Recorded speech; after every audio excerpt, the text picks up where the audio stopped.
Most of you will already be aware of who 2-year-old Kaylee Anthony was. The majority will know that she sadly passed away at some point between 1 p.m. and 8 p.m. on June 16, 2008. Her death is undoubtedly the most heartbreaking part of this story, and we only need a single word to epitomize her short life: tragic.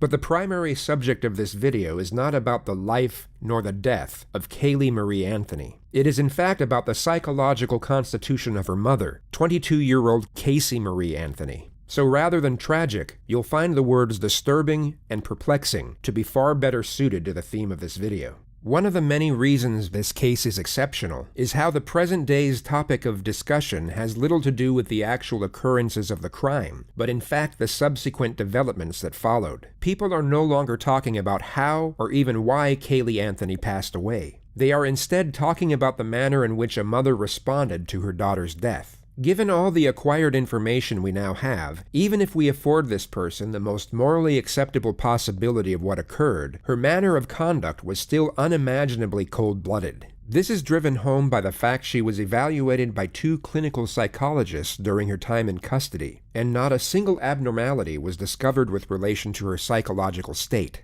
In other words, there were no signs of mental illness whatsoever. And this makes the character study of Casey Anthony just as fascinating as it is terrifying. A human being's state of mind is something most accurately assessed with the full capacity of hindsight. So before we evaluate our first segment of raw footage, here's a quick rundown of each of the essential moments that will give you a broader understanding of what we're actually dealing with. On the 15th of July, 2008, Orlando police received a call from Cindy Anthony, the grandmother of the victim.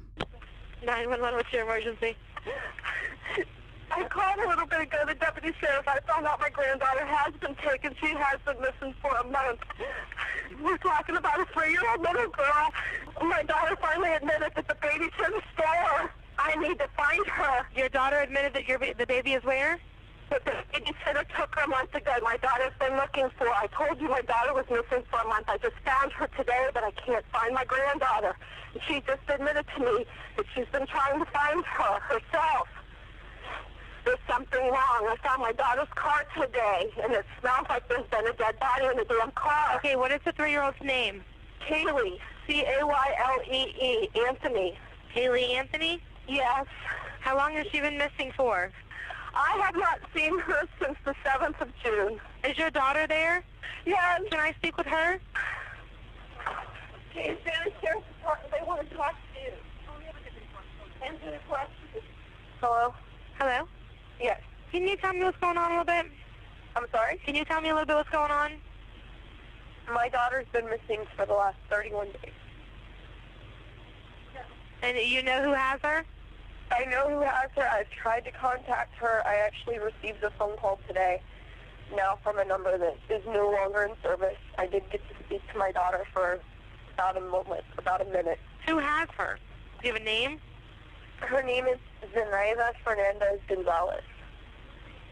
To give some context to this bizarre phone call, Casey Anthony had left the family home with her daughter a month earlier, stating that she had a work assignment in Tampa and would be traveling the entire time. Kaylee's grandparents would ask repeatedly over the following month to see, or at least speak to their granddaughter, but Casey claimed each and every time that she was too busy with work and that Kaylee was with a nanny who went by the name Zenaida Fernandez Gonzalez, or Zanny for short. On July 15th, exactly 6 weeks after Kaylee was last seen by her grandparents, George Anthony received a phone call that the family car was at the impound lot. This immediately alerted suspicion, as it was the same car Casey had supposedly been traveling with for work. Suspicion turned into panic once they picked up the vehicle, and George discovered a strong odor emanating from the trunk, one that he recognized from his years as a police officer, and found comparable to that of human decomposition. Through contacting one of Casey's friends, her parents managed to track her down at her boyfriend's house in Orlando, where they were found smoking marijuana and watching TV. When inquired over the whereabouts of her daughter,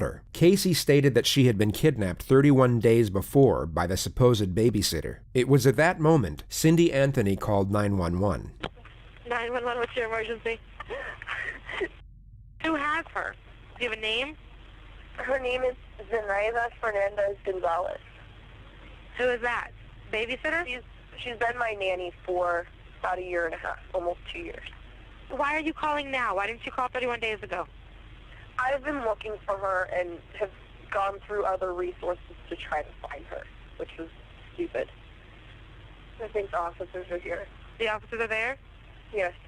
Now let's indulge in the world of fantasy for just a moment and pretend all of what Casey had just stated was true. She had indeed been working, and her daughter was in fact kidnapped by the babysitter a month earlier. The immediate premise most would gather would be that Casey had no regard for her daughter whatsoever. In the 911 call, there was no urgency nor concern in her voice, and rather than her volunteering information, which most parents would do in a frantic manner, it had to be acquired by the dispatcher through repeated inquisition. All you have to do is compare Casey's dialogue to that of her mother's in the same phone call. One was indifferent, while the other was distraught. Police would have picked up on this immediately. Even without the bizarre phone call, the circumstances alone would make Casey the prime suspect in her daughter's disappearance. She was immediately interviewed as a witness, which unbeknownst to her, was the detective's first step in locking her into as many lies as possible. The day right now is July 16, 2008. The time right now is 04:11 hours. I'm Detective Mellish with the Orange County Sheriff's Office. I am with Casey Anthony, is that correct? Yes. Casey, you understand this is being recorded? Yes. You have any objection to that? No. All right. Casey, I got called here in reference to a missing child. You took Casey to a babysitter's house. Yes. And who was this babysitter? Her name is Zenaida Fernandez Gonzalez. Okay. How long had you known Zenaida? Almost 4 years. It'll be 4 years Christmas this year. And where did you meet her? Who did you meet her through? A mutual friend. His name is Jeffrey Michael Hopkins. I met him at Nickelodeon at Universal, and I met her through him. She was his son's nanny at the time. Does Jeffrey still work at Universal? No, he does not. How long has it been since he left? About 9-10 months, give or take. He moved up to North Carolina for a short time and moved down to Jacksonville within the last 3 months. How would you characterize your relationship with Miss Anthony? More or less acquaintances, Weren't very good friends? not very good friends. Did you ever work at Universal Studios? I did. When did you work at Universal Studios? Approximately 2002. How long did you work there for? 1 year. Did you ever work there at the same time that Casey Anthony worked there? I don't think so. You don't recall ever seeing her there? Never.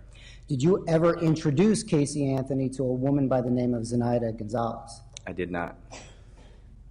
Did you ever use Zenaida Gonzalez as a nanny? No, sir. Do you have any children? No, sir. Have you lived in the Orlando area consistently since 2002? Yes, sir. Have you ever lived in Jacksonville? No, sir. Have you ever lived in North Carolina? No, sir. Did you see Casey Anthony in the month of June of 2008? No, sir. When was the last time you spoke with him? About a week and a half ago. Do you know a telephone number for him? I can find a number for him. I don't know a number offhand. No, I do not. So you met Zenaida through Jeffrey Hopkins, I did. and his son Zach Hopkins, I guess. Zenaida used to watch over Zach? Yes. And when did she start watching over your child? It's been within the last year and a half, 2 years that she started watching Kaylee. How would you normally drop off, or how would you normally do the exchange with your child and Zenaida? Would you drop the child off? Would she meet you somewhere? I would usually drop her off. For a few months, we would go over to Jeff's house. He lived over in Avalon Park. And you would go to Jeff's house, why? To drop off Kaylee. That's where Zenaida would go to watch both of the kids. Okay. It was in a nice centralized area. He had a decent sized house. It was good room for the two of them. Go back to your statement. You dropped off Kaylee June 9th, and walk me through. You dropped her off to go to work? Mm-hmm. Okay. Get off of work and go from there. I got off of work, left Universal, driving back to pick up Kaylee like a normal day, and I show up to the apartment, knock on the door, nobody answers. So I call Zenaida's cell phone and it's out of service. I didn't really want to come home. I wasn't sure what I'd say about not knowing where Kaylee was. Still hoping that I would get a call or, find out that Kaylee was coming back so that I could go get her. And I ended up going to my boyfriend Anthony's house, who lives in Sutton Place. Did you talk to Anthony about what happened with Kaylee? No, I did not. Have you talked to anyone about Kaylee, about your incident with Kaylee? Or the fact Outside that of- she's missing? A couple people, a couple mutual friends. Who did you talk to about it? I talked to Jeffrey Hopkins. Mm-hmm. I talked to Juliette Lewis. She's one of my coworkers at Universal. She works. You still work at Universal? Yes. What do you do at Universal? I'm an event coordinator. Okay. What is Juliet? What position is she? Where she works? She's also an event coordinator. We work in the same department. Juliette Lewis doesn't exist. Casey had briefly worked at Universal, but hadn't been employed there for over 2 years prior to this interview. And she wasn't an event coordinator. She stood behind a kiosk and sold photos of people after they had been on the Incredible Hulk ride. You have a number for Juliet? Offhand, I can't think of one. Is she in your SIM card? No, she's not. Some of the more recent numbers, her number just changed because she just moved back up north. She, within the last 2 months, has finished moving up to New York. She's subleasing her apartment. So Juliet doesn't work at Universal anymore? No, she does not. What's the reason, I asked you this before and I'll ask you just for the record, what's the reason you didn't call the police before? I think part of me was naive enough to think that I could handle this myself, which obviously I couldn't. And I was scared that something would happen to her if I did notify the authorities or got the media involved. Just fear of the unknown, fear of the potential of Kaylee getting hurt, of not seeing my daughter again. I asked you this at the onset and asked you before we went on tape, and I'll ask you again just to make sure we're clear. Is there anything about this story that you're telling me that is untrue, or is there anything that you want to change or divert from what you've already told me? No, sir.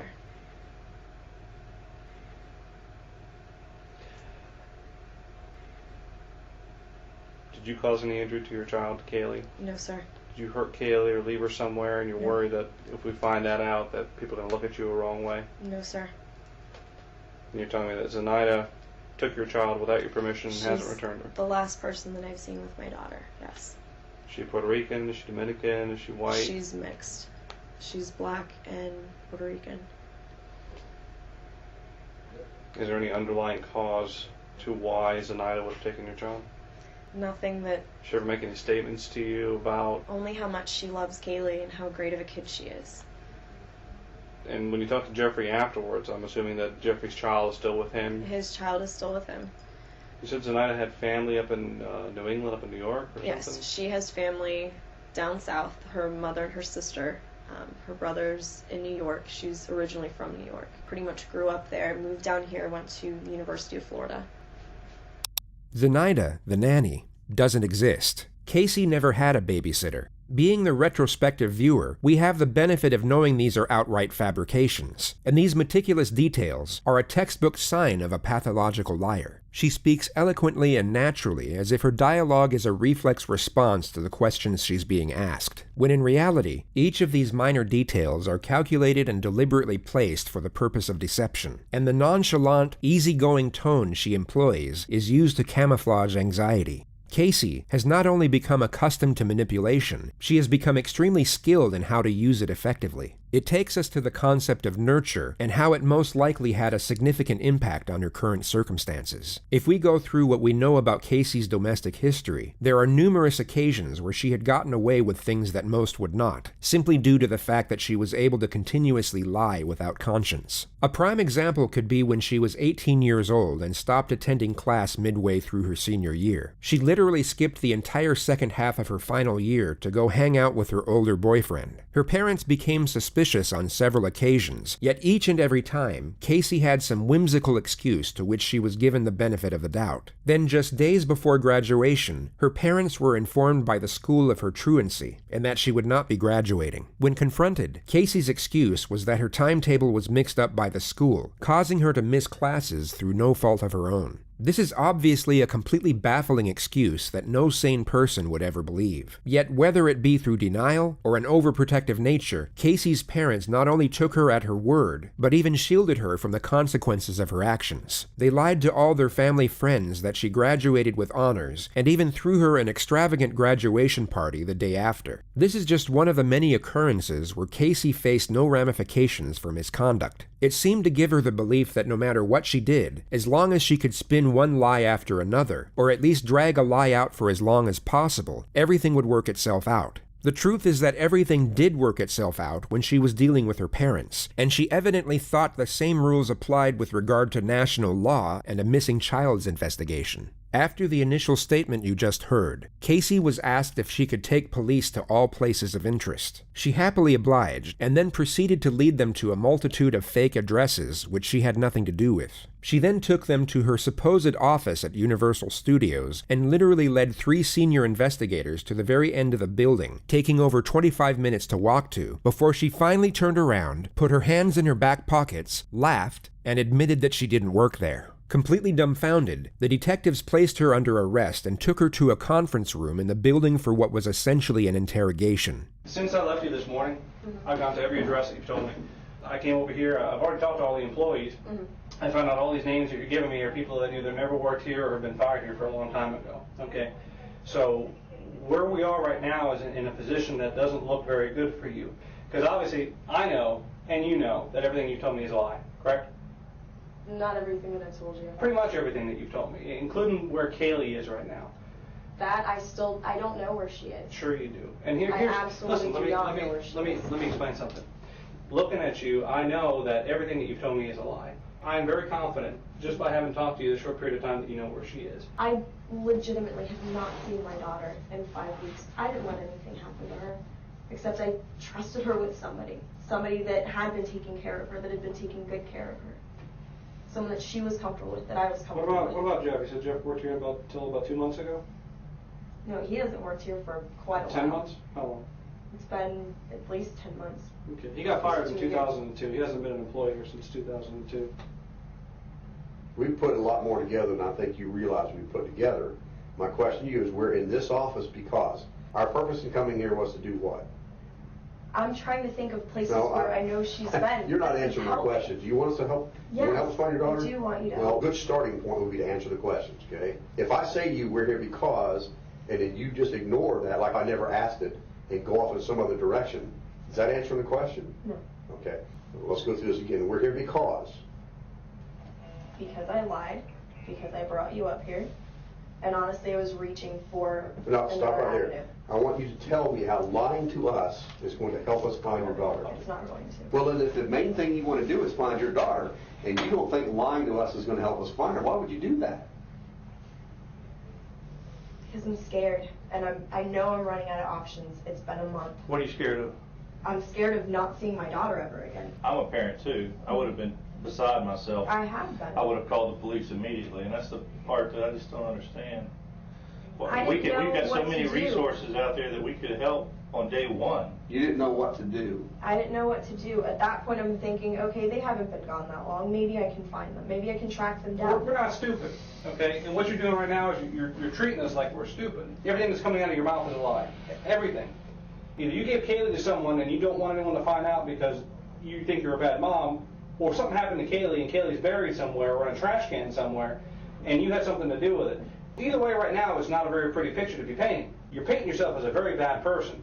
It needs to end. The truthful thing is that I have not seen my daughter. The last time that I saw her was on the 9th of June. Remember we had those 2 people that we were talking about, the person who had an accident and a person who's just a cold-blooded, callous monster? That's telling me that you are the second person, this cold-blooded, callous monster who doesn't care and doesn't want to help because she's afraid that something so heinous happened that everyone's going to look at her and say, she's a monster, she deserves to go away, she deserves to never see the light of day, this bad thing should happen to her. I don't want to believe that right now, but you're giving me no choice. Tell us what happened to Kaylee. Tell us what happened to Kaylee. I dropped off Kaylee.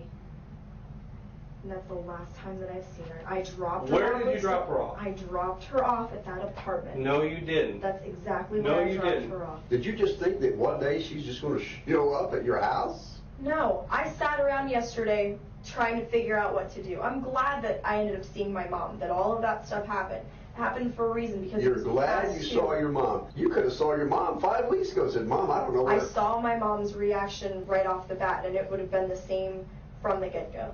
So wait a minute, you're more afraid of your mom's reaction than you are if you ever see your daughter again? No, I'm absolutely petrified. Absolutely petrified. I know my mom will never forgive me. I'm never going to forgive myself.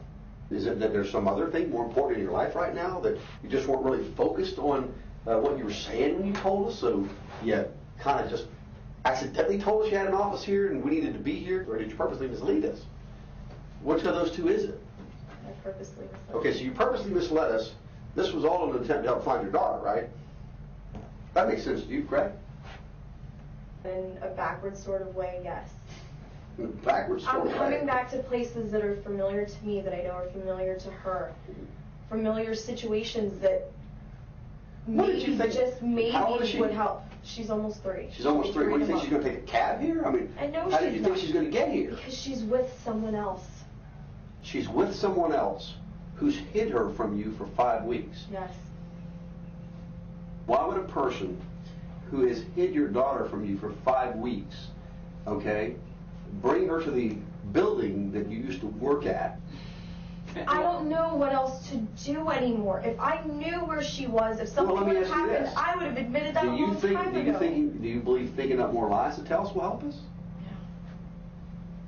She's with someone that I absolutely do not trust, and that I'm absolutely scared that That you don't trust yet was babysitting your daughter for a year. I don't trust her now because of what happened. Who did you call first? Who did you go to for help first to help try to find her? No one. Oh, no, okay. All right. Okay. Well, I'm glad we got that straightened out. Casey was then taken to the county jail, where she in the evening hours was able to make a phone call, and just happened to see her mother on the local news moments before speaking to her. Casey? Mom. Hey, sweetie. Oh, I just saw your nice little cameo on TV. Which one? What do you mean, which one? Which one? I did 4 different ones, and I don't know. I haven't seen them all. I've only seen 1 or 2 so far. You don't know what my involvement is and stuff? Casey? Mom. What? No. I don't know what your involvement is, sweetheart. You're not telling me where she's at. Because I don't f***ing know where she's at. Are you kidding me? Casey, don't waste your call to No. scream and holler at me. Waste my call sitting in the jail? Whose fault is you sitting in the jail? You're blaming me that you're sitting in the jail? Not Blame my yourself fault. for telling lies. You mean it's not your fault? What do you mean it's not your fault, sweetheart? If you'd have told them the truth and not lied about everything, they wouldn't... Do me a favor, just tell me what Tony's number is. I don't want to talk to you right now. I don't have his number. We'll get it from Lee because I know Lee's at the house. Get Tony's number for me. Hey, Hey, can you give me Tony's number? I can do that. I don't know what real good it's going to do you at this point. Well, I'd like to talk to him anyway. Okay. Because I called to talk to my mother, and it's f***ing waste. Oh, by the way, I don't want any of you coming up here when I have my first hearing for bond and everything else. Like, don't even waste your time coming up here. You're making it real tough for anybody to want to try to... I'm not going around and around with you. That's pretty pointless. Christina would love to talk to you because she thinks that you will tell her what's going on. Frankly, we're going to find out. Everything I have she's no telling them clue where is Kaylee a lie. is. If I knew where Kaylee was, do you think any of this would be happening? No. Anyway, you only got a couple minutes for this, so I'm not going to let you further waste it. Here's Christina. She thinks she can get through. No, I want Tony's number. I'm not talking to anybody else. Hello? Hi, I'm glad everybody's at my house. Do me a favor, get my brother back because I need Tony's number. Does Tony have anything to do with Kaylee? No, nothing. Okay, so why do you want to talk to Tony? He's my boyfriend, and I want to actually try to sit and talk to him because I didn't get a chance to talk to him earlier because I got arrested on whim today. I just want to talk to Tony and get a little bit of... Casey, you have to tell me if you know anything about Kaylee. Sweetheart, if anything happens to Kaylee, Casey, I'll die. You understand? I'll die. If anything happens to that baby. Oh my God, calling you guys, a waste. Huge waste. Casey appeared in the court the next morning and was initially denied bail by the judge. He cited his reason as her undeniable disregard for the welfare of her own child. She was kept in protective custody, and it would be 9 days until she received her first visit from her parents.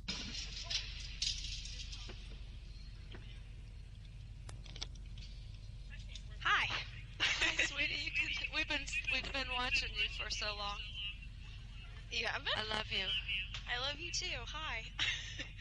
We've been seeing you sitting down. We forgive anything that you've said Oh, or done. Hold on. Can we turn the volume down? Yeah, you can probably hear it. My head's gonna explode. What's that T-shirt? I didn't get a chance to ask him. Other things Kaylee's besides. picture's on the back. Is it? Can Dad show me the shirt? Yeah, turn around so she can see. It's the Never Lose Hope Foundation. Do you see it? I can see Your part picture? of it, yeah. Have you seen me? And then it has the information on how to contact. Okay. Casey, you don't realize the whole United States is looking for our Kaylee. I know that, Mom. Her cover's going to be on People magazine in a few days. Okay. With a readership of over 46 million adults in America, having your missing child on the front cover of People magazine would seem as a godsend to most. Yet Casey's response is almost as if it's a lost cause. Everybody is looking for her. Good. Everybody is looking for her. Are we going to be able to find her, do you think? I hope we can, Mom. Now, I didn't get a chance to ask Lee. Can you look up a little bit more? Raise your eyes up a little bit. There you go. So now, look straight up so I can look into your eyes, darling. Thank you. I need to do that. It's okay to cry, Casey. It's all right, love. We've all been crying. Setting aside morality and ethics for just a moment, Casey at this point would be emotionally exhausted. She had been sitting in an isolated jail cell for almost 2 weeks as the entire world was turning against her. Anyone in her position, guilty or otherwise, would be at near breaking point, and her composed exterior now finally slips. She, for a brief moment, allows herself to be vulnerable, and for perhaps the first time, expresses the pain of her situation. This is one of the few moments where Casey's true self is on display. Of itself, it's a touching moment between a mother and daughter, yet if we add in the context of the surrounding elements, she is only expressing this pain for herself. Just a moment ago, when she saw her deceased daughter's face on her father's shirt, none of this emotion came out. It lets us know that she does indeed have the personality type to get emotional, yet her empathy is clearly focused in one direction, which is inward toward herself. Casey, I want to ask you just a couple questions. Good. The rest of the visit is extremely bizarre. Casey's parents try to extract any information they can about Kaylee's possible whereabouts, and each time are essentially dismissed by Casey as if they're asking pointless and irritating questions. Do we have any pictures of Sandy's apartment? Lee and I already talked about this. I don't know. It could be on the disc at home. I don't know. What is your... I can't get into your... I gave Lee everything already. I gave Lee all of the passwords, everything we could possibly think of all over again. I want to get some video clips off Kaylee because the video clip with Grandpa is really helping people. Still pictures don't show No, they don't show her personality. Right, and we need to show her personality, so I need to make sure we get that password. Yeah, I gave Lee the password. Please look up, sweetheart. I need to see your eyes. I want to be able to look at you guys, too. I can't look at you and look at the camera. Well, you don't have to look at the camera. Look at me. I'm looking at you. Okay. You're sitting very low. I know. The exchange switches back and forth from inquisitive and challenging to sympathetic and loving, and every time her parents stop inquiring over the case and show that they still care about Casey herself is when the tears come out. Do you want to speak to your father now? Sure. Okay. Hey, gorgeous, how you doing? I look like hell. Well, you know something? You really need to keep your spirit high for all this. I haven't been crying while I've been in here. Well, you know trying something? to read books and do other things to keep my mind off of stuff.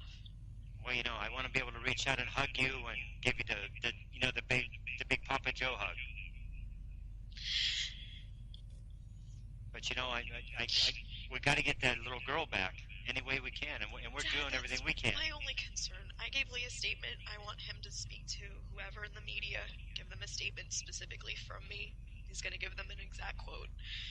Every time Casey's parents mention that people are willing to help with a search, Casey dismisses their credibility and even attacks some of their characters while she's at it. Tara? Tara from Michigan. You mean Mark's psycho ex-wife, Tara? Yes. Listen. People like Tara, people like Jesse who are maybe trying to help, even Christina, God bless her, don't know what the hell they're talking about.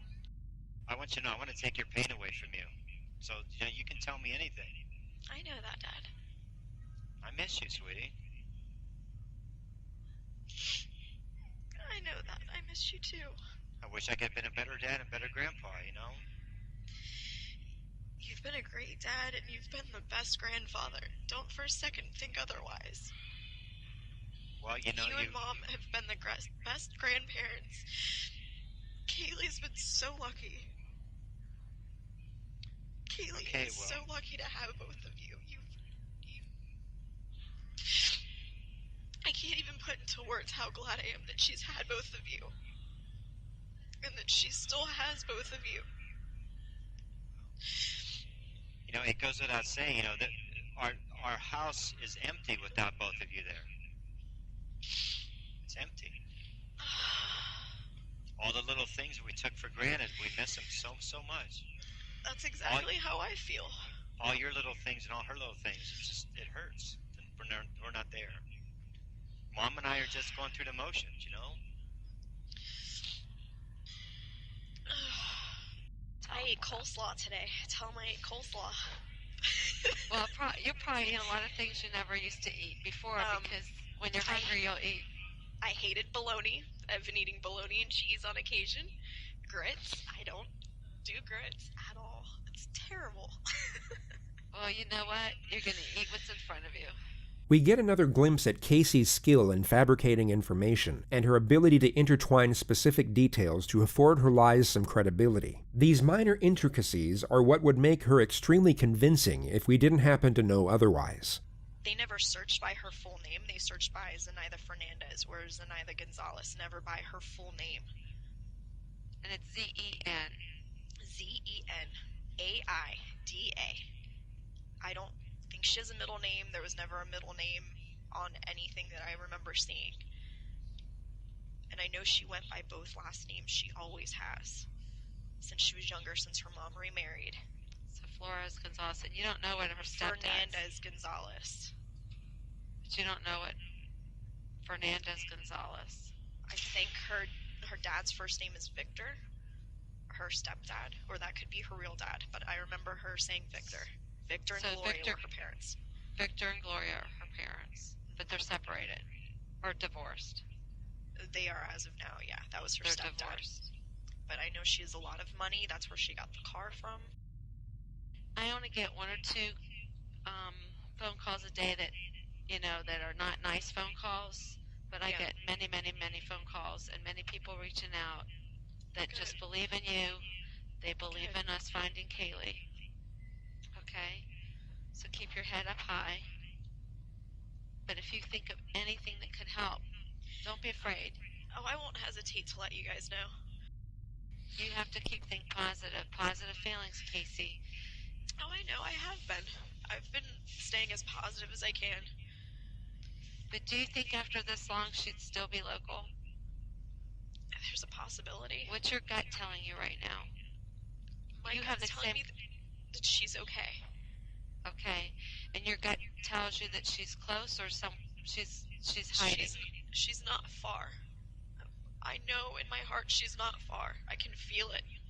Okay. This was perhaps the first time Casey told the truth when speaking of her daughter's whereabouts, as she indeed wasn't that far away. Her attorney, Jose Baez, eventually managed to get her bail, and Casey was fitted with an electronic monitoring device and released on August 21st. She had spent just over 1 month in custody. 2 months later, police were granted permission to arrest Casey on the charge of first-degree murder. She was taken in for interrogation, but immediately requested her right to counsel. She was kept in the interview room while awaiting her attorney, and the released footage of that period is so bizarre to the point where it's almost comical. The detectives give off a passive, yet glaringly obvious vibe that lets Casey know exactly what they think, being that she is guilty of her daughter's probable death and a fundamentally terrible human being on every imaginable level. Casey's response to this is to essentially ignore it and act as if the discourse between them and the situation itself is an everyday occurrence, one that perhaps doesn't concern the disappearance of her daughter, for which she is being charged for. You'll notice that she effortlessly maintains the same confident and talkative disposition that she had in her previous interviews with police. It's almost surreal to watch given the circumstance, and the visual element adds an entire new level to the absurdity.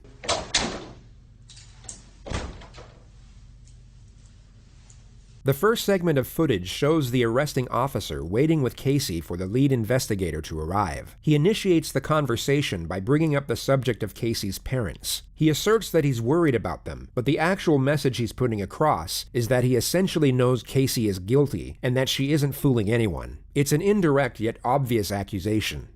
I was afraid that some of what I said to them probably offended them because I told them that if I find out something that you don't want to hear, I'm going to tell you anyway. Well, Just honestly, because- they'll respect that. That's just, the type of people that they are. I'm the same way. I know they are. It was never my intention to piss anybody in your family off. Yeah. I'm not in it to get a conviction. I get nothing out of it. I get zero. Exactly. You have a job you're trying to do. I've found a few, and I've not found a few, and it sucks both ways. Yeah, I agree. So it is what it is. Where I get sideways with people. She continuously provides these sharp interjections to appear as though she's following what the detectives are saying. People will often do this to express concurrence and understanding. It essentially lets the other person know that you understand them, either intellectually or emotionally, that a point they made makes sense to you, or that you get why they feel a certain way about something. The only problem here is that Casey's verbal reciprocation at times makes no sense whatsoever. What's fascinating is that this would go unnoticed in an everyday setting. When recorded on film, however, and able to be studied and scrutinized, it becomes far more distinctive. Where I get sideways with people tends to be when attorneys get involved. I've heard most people say that. They don't like attorneys very much. I have many family members that are attorneys. I have no problems with attorneys. What I have problems with are, at some point, we have to set aside the rules and we have to find kids. And you know what? So be it. That's why I told you in the car. If you tell me anything now, I'll get up and say, yep, I heard it, and she'd already invoked it. We can't use any of it. That's just the way it is. That's all that matters to me. Yeah. The detective here has essentially just asked Casey for the information he knows she has about her missing child. Rather than retaliate and refute the blatant accusation, Casey continues with her sharp responses of accordance, as if to say she agrees, and knows exactly where the detective is coming from. Yet although she apparently agrees, she offers no information or follow-up dialogue thereafter. It's so incredibly awkward, yet equally intriguing to watch. And, when we did another case that I was involved in, they lost a confession. And I sat there and I looked right at the guys that we worked with. I said, that's not what's important. Who cares? Yeah. We found her. We found her, and he's going to get what is coming to him. That's not my job. And it works out in the end. And it works out in the end on all sides, to be honest with you. It may not be comfortable for everybody. Yeah. And I've done things that if I get caught for, I'm not going to be comfortable, I can tell you that. It's just the way life is. But it's not the end of the road either. And that's what we have to keep in mind. It's not the end of the road. Casey then casually brings up the topic of the grand jury and the media surrounding her murder trial. She raises the questions as if she's talking about her favorite daytime TV show. Yeah, but if the subpoena itself is just a regular federal or grand jury subpoena, that's public record. Yeah. It doesn't say what it's for. It doesn't say what case it's in. It doesn't. It just says you're subpoenaed to appear before the grand jury. Well, with them announcing that there was going to be a grand jury, and obviously my name was thrown out, they knew who the grand jury was for. Who threw your name out? All of the media said that it was from an inside source, meaning in here. So that's where they all say is. I can tell you what I think of the media and what I think of people who leak stuff to the media. I think it's garbage. Yeah, but I agree. That's the next way of putting it. That doesn't make it any less necessary. Without them. She's so accustomed to giving these ungenuine responses at every given opportunity that she doesn't even know where to place them correctly. This response should have been given 2 seconds earlier when the detective finished his declamation, not when he started a new sentence. It's so incredibly aggravating to watch. I'll be quite honest, without the media, we don't find a quarter of the kids that we... Oh, I agree. It helps. The exposure has helped bring in so many tips for my daughter. But at the same time, what it creates is it creates a monster that otherwise isn't necessary. Exactly. The tips are what the tips are. Mm-hmm. If it was a local media only, it would be much easier to work. Yeah. When you make it the national media, then you come up with... You get the Nancy Graces. Well, you get the tips also that come from Hawaii that say, I saw Kaylee. Oh, really? Okay, let me call Hawaii and let me send them out. Let me do that. Ones that are a little bit closer. Those are what I consider local, because the local stations are going to cover that. That's contiguous to the state of Florida. It's not. When people are only getting their information from the Nancy Graces or from Globe magazine or People or stuff like that. Are you kidding me? You're not going to break bad, right? All right. We're going to call him on my cell phone. Okay. I know this is... Oh, yeah, that's not good. Pull it back there. Just slide your hand out. No, I honestly can't. So they're a little tight. Thanks for entertaining us. Just slide your hand out. Way to go, Corporal Edwards. Actually, if I could, I would have done that for you. Do you know Baez's phone number off the top of your head? No, I do not. How can we get the cell number, or his number? I know his office number. What is that? 407. I've identified myself. You know why you're in custody. Yes. And you signed this. You want your attorney present. Yes. Hey, it's Casey. I'm with Corporal Edwards. I know the last name. Sorry. I'm at the Sheriff's Department. If you'd like to come down and meet with us, thank you. Yes. And to answer your other question, from that picture, I cut my hair. It was really short even last year. I just started growing it back out this year, so just about that. Okay. It's been a long day. Yeah, it's been. How was my dad this morning? He had a hard time. Yeah. Honestly.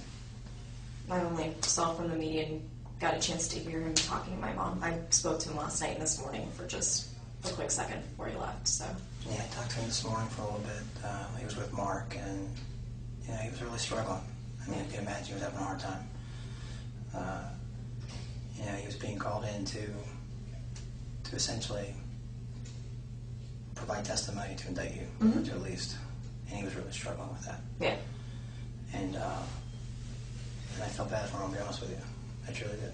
Well, I even told him last night. I know he was subpoenaed, and under the law, he had to answer whatever questions were asked him, and I told him to do what he had to do. Imagine you were Casey, but void of any wrongdoing whatsoever. Your daughter was kidnapped 5 weeks ago, and now a detective who thinks you're the culprit is relaying the agonizing moments of your father providing information for your arrest. No matter how stoic or self-controlled your nature, you would most likely be in tears or completely enraged at the overwhelming unjustness of the situation. You anxious about today at all? I have been.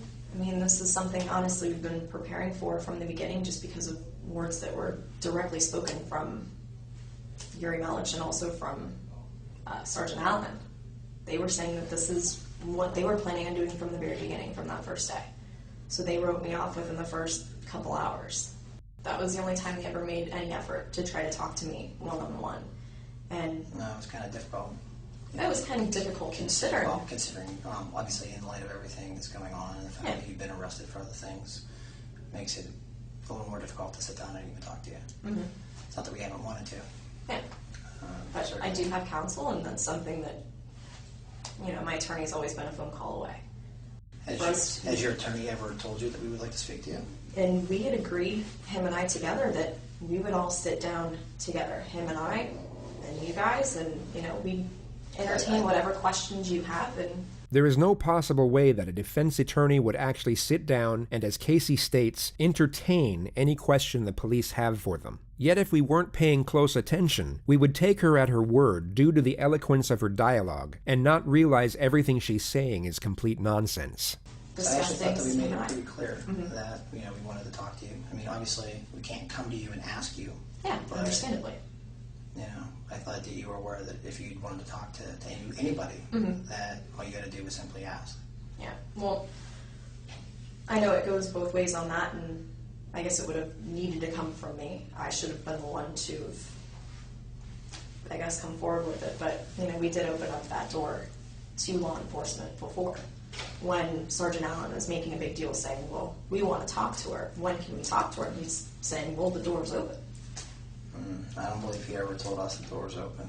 What's fascinating is how instinctive and confident her assertions are. In any other circumstance, or even without the knowledge we have now, you would have no reason not to believe everything she's saying. I've heard the words come out of his mouth, even myself, directed to other people that maybe didn't either relay the message or took it a different way, so I don't know.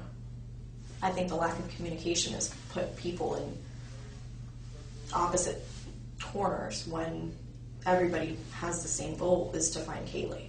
We all still feel, I as a mom, I know in my gut, there's the feeling as a parent, you know certain things about your child, you can feel that connection, and I still have that feeling, that presence. I know that she's alive. Whether you have a bucket load of evidence downstairs that contradicts that and says otherwise, or all you have is speculation, or nothing at all. I mean, we have more than speculation. As every tip and that's every something lead that I told followed her up on. directly. Yeah. That we have more than speculation. We have a lot, or else we wouldn't be to this point. Mm-hmm. A lot. This was essentially a direct confrontation. The detective has just told Casey they have sufficient evidence to prove her guilt. Casey doesn't refute or even respond to the accusation. She instead falls back to her ridiculous dialogue once again, hoping the confidence in her voice will mask the absurdity of what she's actually saying. Well, and I said the same thing to them, that, they said that we're at the end of a hallway, and I'm thinking we're at the end of a hallway and there's 2 doors. Which door are we going to go through? Or I guess this is, we're at this point, and we are at this point. The final step is which door is walked through. We are well beyond where we were before. Mm-hmm. I mean, those issues are gone, okay? And when we refer to we're at the end of the hallway, I think you are well aware of what hallway we're talking about. Do you understand that? Well, so there's no question, I guess. You can specify that at this point, for what your perspective is on that. You have a second? Absolutely. Can we come right back? Yeah, that's fine. You plan on running off? I'm not going anywhere. I gotta stretch out a little bit. I'm not as young as I used to be. It's unfortunate that right when the pressure was starting to build, the second detective interrupts the exchange and they both leave the room soon after. Casey waits alone for roughly 40 minutes before her attorney shows up. He's going to ask you a question. You don't say anything else other than the answer. Okay? Casey, based on our conversation today, and I read you that form, basically just the same thing I said to Mr. Baez over the phone. If there's been numerous requests for opportunities to speak with us and come to a resolution here. And that's why we brought you here instead of the jail. Correct? Yes. Okay. Now, based on your request for us to call him and bring him here, he's here. So what we're going to try to do is give you a few minutes somewhere that's not recorded. No secrets, I told you. This room's recorded. I have to be able to approach my chain and explain why. The detective now guilefully takes Casey up on her previous offer, where she insisted they were willing to sit down with police and answer questions. But first, I needed you to tell him, in your own words, if you will, that you'd like to take the opportunity to deal with us like you've made that request in the past. So, is that something you want to tell him? I told him the same thing we talked about before, that we would entertain any questions that they have. We would listen and discuss it, and if we have something to respond, we'll respond. Okay, do you want to speak to me in private? Yes. So we can clarify this? Yes.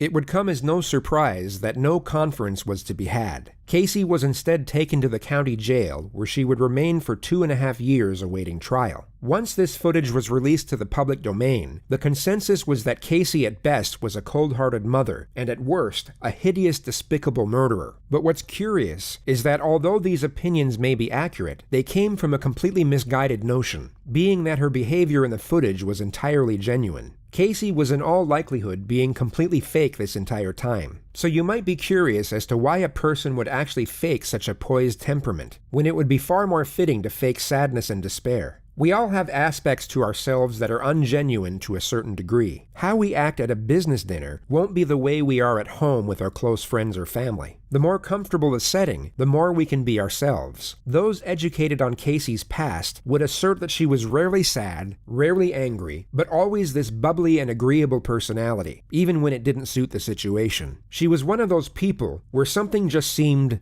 off, but you couldn't quite put your finger on it. The evidence put forward suggests that Casey was fake in every single setting and with every single person all of the time, a trait that might go unnoticed in everyday life, yet would clearly stand out when shown under the microscope of a criminal case study. Casey had become so accustomed to this fraudulent way of being that it even came as a natural behavior to her in the extraordinary setting we see here. And the assertion is that because Casey knew just how well she could fabricate this character, she thought she could use it to mask her anxiety, and thus conceal guilty behavior. Casey, in all likelihood, had little to no regard for her daughter. That's not even an argument anymore. But her true temperament here would likely be far more apprehensive due to the concern over her own welfare. Every time the detective insinuated an accusation, Casey kept the same tone, same demeanor, and same confident, lighthearted disposition. If you took her out of this interrogative setting and placed her in the mall with her friends, it would seem completely normal. She would be faking her personality in both environments, yet we are only able to realize it in one.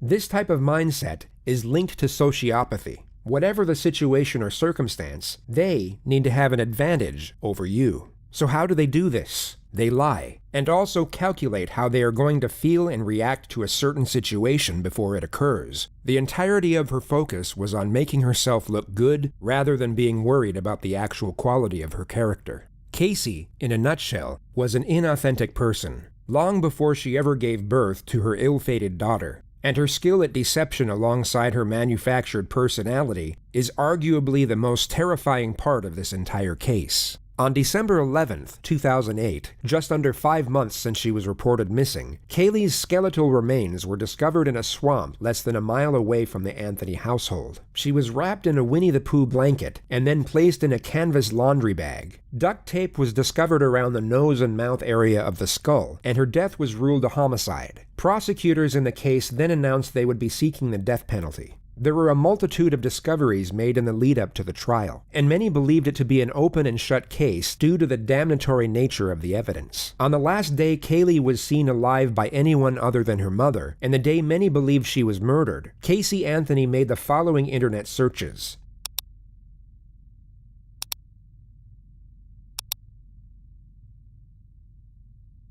At 7:54 p.m. that same evening, Casey and her boyfriend Tony were seen in a Blockbuster video store. Kaylee was nowhere in sight, and many presume she was already dead and decomposing in Casey's trunk at this point. In the following weeks, Casey went out partying most nights. Just 3 days after her daughter's supposed abduction, she was captured in various photos participating in a hot body contest. 12 days after, she got a tattoo on her back saying Bella Vita, an Italian motto that translates beautiful life. She also made an entry in her diary around the same time which read, "I completely trust my own judgment, and I knew that I made the right decision. This is the happiest that I have been in a very long time. I hope that my happiness will continue to grow." The trial commenced on May 24, 2011. The gist of the prosecution's argument was that Casey suffocated her daughter with duct tape and then placed her in the trunk for a few days before disposing of her body in the swamp. The motive for the murder was the primary focus during their opening statement.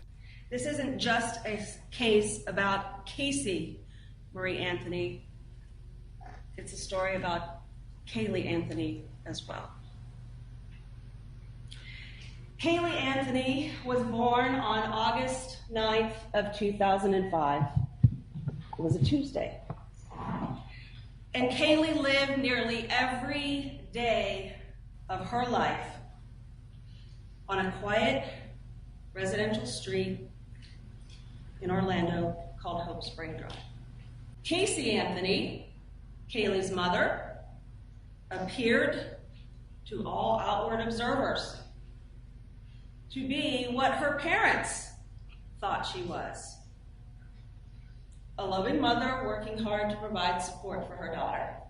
But as the evidence in this case and the investigation into the background of Casey Anthony will show, That was an illusion. On Monday, June 16th, Cindy Anthony goes to work, as I've described, sometime between 7 and 8 a.m., and is out of the house until the late evening. George Anthony specifically recalls that at 12:50 p.m. on June 16th of 2008, his daughter Casey left the residence on Hope Spring Drive with Kaylee Marie Anthony. Kaylee was wearing a pink shirt, jean shorts, sunglasses, and a backpack. And JoJo, George Anthony, kissed his granddaughter goodbye and never saw her again.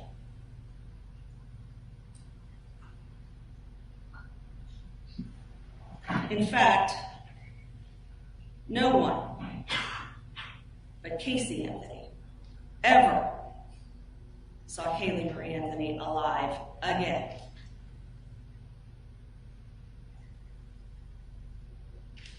The evidence in this case will establish that there is no other reason for the placement of multiple pieces of duct tape on this child's face, mouth, and nose other than the specific intent to end that child's life. No one but Casey Anthony had access to all the pieces of evidence in this case.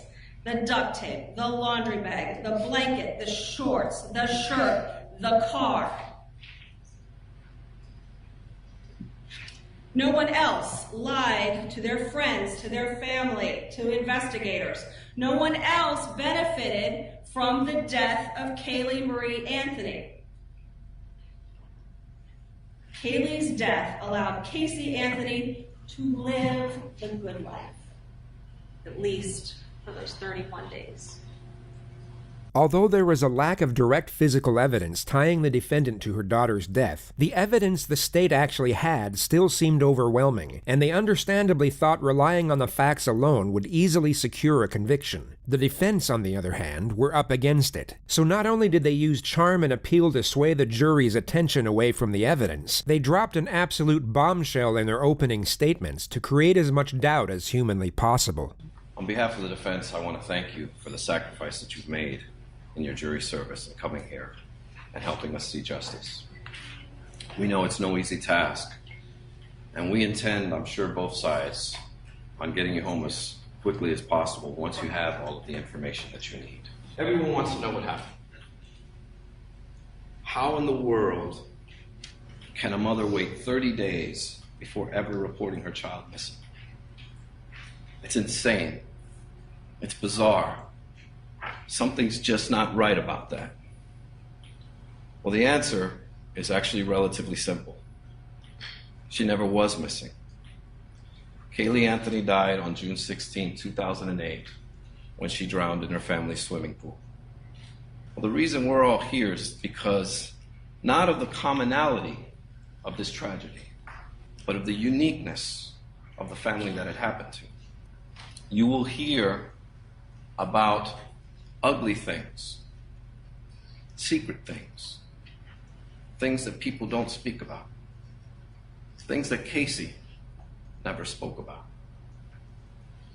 On June 16, 2008, after Kaylee died, Casey did what she's been doing all her life, or for most of it, hiding her pain, going into that dark corner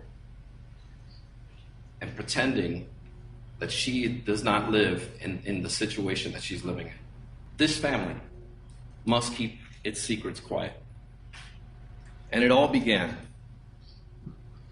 when Casey was 8 years old and her father came into her room and began to touch her inappropriately.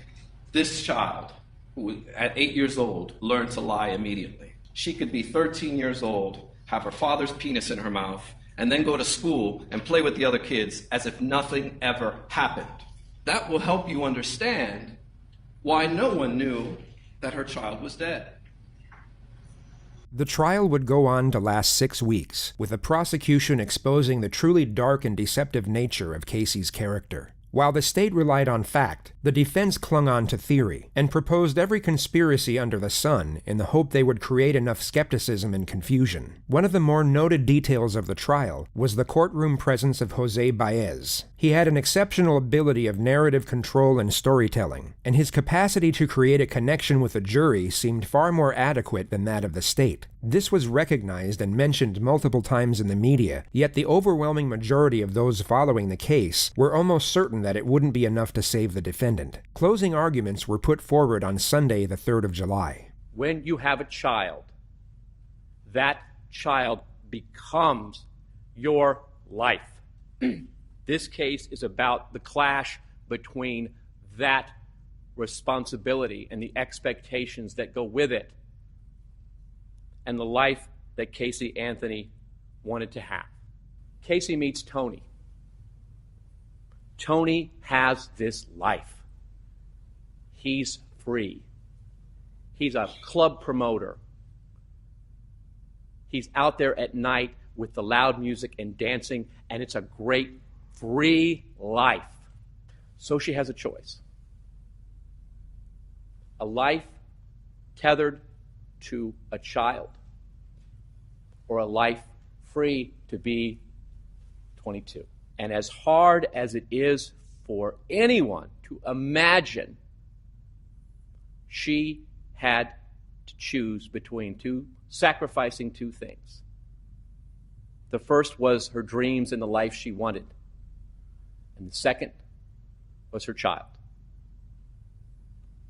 And we submit to you the evidence in this case shows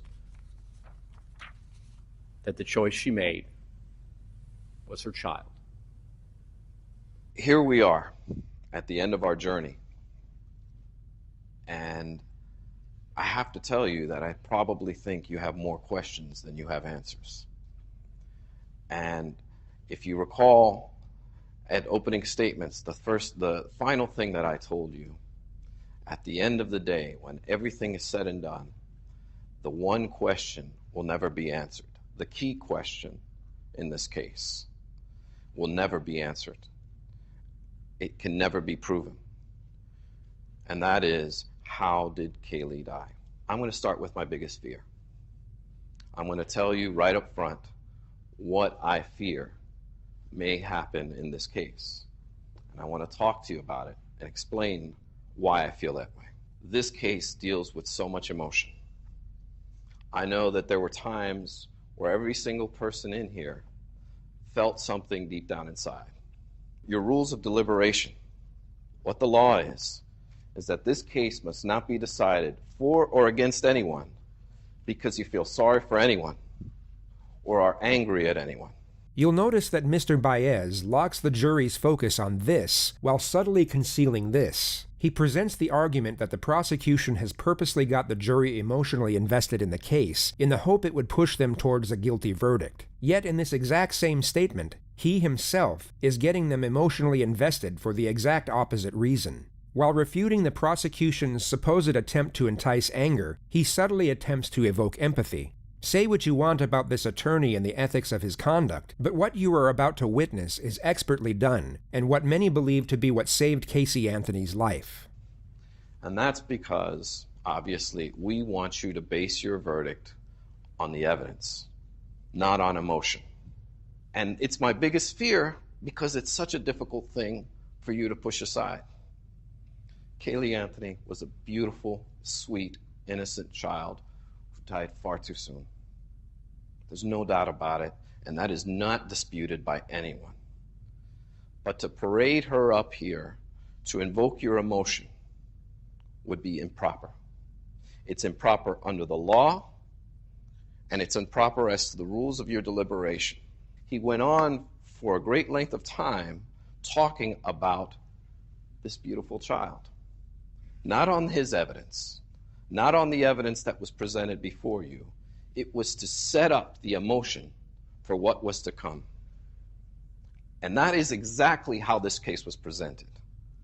They didn't come right out the gate and show you the evidence.